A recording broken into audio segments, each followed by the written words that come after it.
Langkah pertama, masukkan 1 liter santan ke dalam teflon. Untuk santannya ini saya peroleh dari 1 buah kelapa ukuran sedang. Kemudian tambahkan setengah sendok makan garam.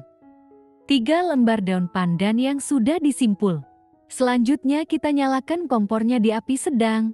Lalu santannya kita masak sampai santannya mendidih sambil terus diaduk supaya santan tidak pecah. Untuk santannya ini lebih baik gunakan santan segar supaya rasanya lebih legit. Jika santannya sudah mendidih seperti ini sudah cukup. Kemudian kita masukkan 500 gram beras yang sudah dicuci bersih ke dalam larutan santan. Untuk berasnya ini kita gunakan beras yang berkualitas bagus. Kemudian kita aduk sampai tercampur rata dan masak berasnya sampai air santannya sedikit menyusut dan meresap ke dalam beras. Tapi menyusut dan meresapnya tidak sampai terlalu kering, untuk apinya tetap kita gunakan api sedang.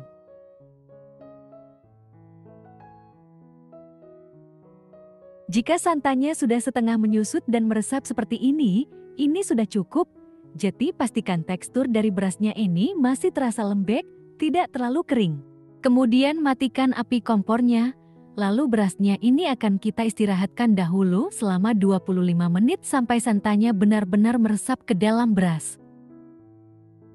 Setelah 25 menit diistirahatkan, ini santannya sudah terlihat benar-benar meresap ke dalam beras. Kemudian berasnya ini akan saya haluskan sedikit dengan menggunakan anak cobek seperti ini. Untuk menghaluskannya tidak perlu sampai terlalu halus, jadi teksturnya cukup sampai setengah halus saja. Jika sudah setengah halus seperti ini sudah cukup, bisa kita angkat dan langsung kita bungkus. Untuk membungkusnya, kita siapkan secukupnya daun pisang. Untuk daun pisangnya, saya gunakan 2 lembar untuk bungkus bagian dalam dan bagian luar. Daun pisangnya ini sebelumnya sudah dilayupkan di atas kompor supaya lebih lentur. Kemudian kita ambil secukupnya adonan buras yang sudah diaron tadi, lalu letakkan di atas daun pisang. Untuk banyak dan sedikitnya adonan yang digunakan disesuaikan saja dengan selera. Kemudian kita ratakan memanjang. Setelah itu kita bungkus. Untuk bungkusnya ini menyerupai bungkus nagasari pada umumnya. Kita gulung lalu kita padatkan dan kita pipihkan sedikit seperti ini. Karena ciri-ciri buras itu selain teksturnya yang padat dan legit, bentuknya juga lebih tipis, tidak terlalu tebal. Dan seperti ini hasilnya, kita lakukan proses yang sama sampai semua selesai dibungkus.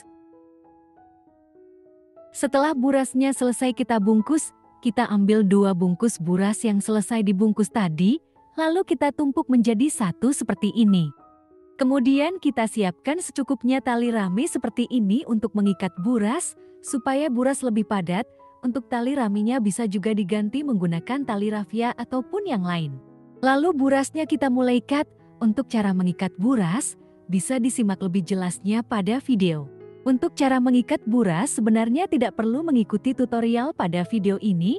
Kalian bisa kreasikan dengan cara lain, disesuaikan dengan kemampuan masing-masing. Dan supaya burasnya terlihat lebih gendut, jadi di sini saya ikat sebanyak 3 kali gulung. Pastikan harus benar-benar rapat saat diikat supaya ketika berasnya direbus, buras tidak terlepas satu sama lain dan tekstur dari adonan berasnya juga lebih padat.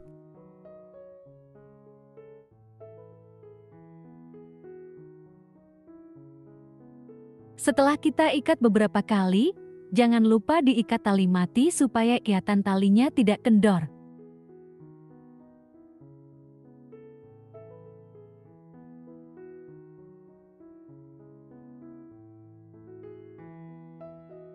Dan seperti ini hasilnya, kita lakukan proses yang sama sampai semua selesai. Dan ini dia burasnya sudah selesai diikat semua. Satu resep ini saya menghasilkan 5 ikat buras, dan ini sudah siap untuk kita rebus. Tuang air yang banyak ke dalam wajan. Untuk memasak buras, pastikan gunakan air yang sangat banyak sampai burasnya tenggelam. Dan ini airnya akan kita masak dahulu dengan api sedang sampai mendidih. Jika air rebusannya sudah mendidih seperti ini, lalu kita masukkan buras yang sudah diikat tadi dan burasnya ini akan kita rebus dengan metode hemat gas yaitu 10-30-10-30 menit dengan api besar. Untuk perebusan pertama kita rebus selama 10 menit, dihitung saat airnya mendidih dan penutup wajahnya jangan dibuka-buka.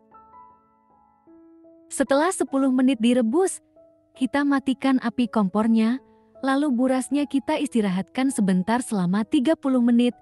Untuk penutup wajahnya jangan pernah dibuka-buka. Setelah 30 menit diistirahatkan, kemudian kita nyalakan kembali kompornya di api besar, lalu burasnya kita rebus kembali selama 10 menit, dihitung saat airnya mendidih. Untuk penutup wajahnya jangan dibuka-buka. Setelah 10 menit direbus, kita matikan kembali api kompornya, lalu kita istirahatkan kembali selama 30 menit. Untuk penutup pancinya jangan dibuka-buka. Setelah 30 menit diistirahatkan, ini burasnya kita tiriskan dan tunggu sampai burasnya dingin. Dan ini buras yang sudah dingin bisa langsung kita buka untuk melihat hasil dari tekstur burasnya. Untuk membuka pengikat bungkus burasnya, tidak perlu memakai gunting, cukup kita tarik sisa tali di bawahnya, lalu lilitan tali raminya akan terbuka. Meskipun direbus dengan metode hemat gas, hasilnya tetap pulen, padat dan legit. Buras ini bisa bertahan selama 3 hari di suhu ruang, asalkan santannya benar-benar dimasak sampai tanak. Buat kalian yang tidak mau ribet buat buras dengan direbus berjam-jam, kalian bisa lakukan dengan cara ini. Buras ini cocok sekali dihidangkan saat lebaran nanti sebagai teman makan opor ayam dan rendang. Oke, sekian dulu video dari saya. Jika kalian suka dengan video ini, jangan lupa like, komen dan subscribe.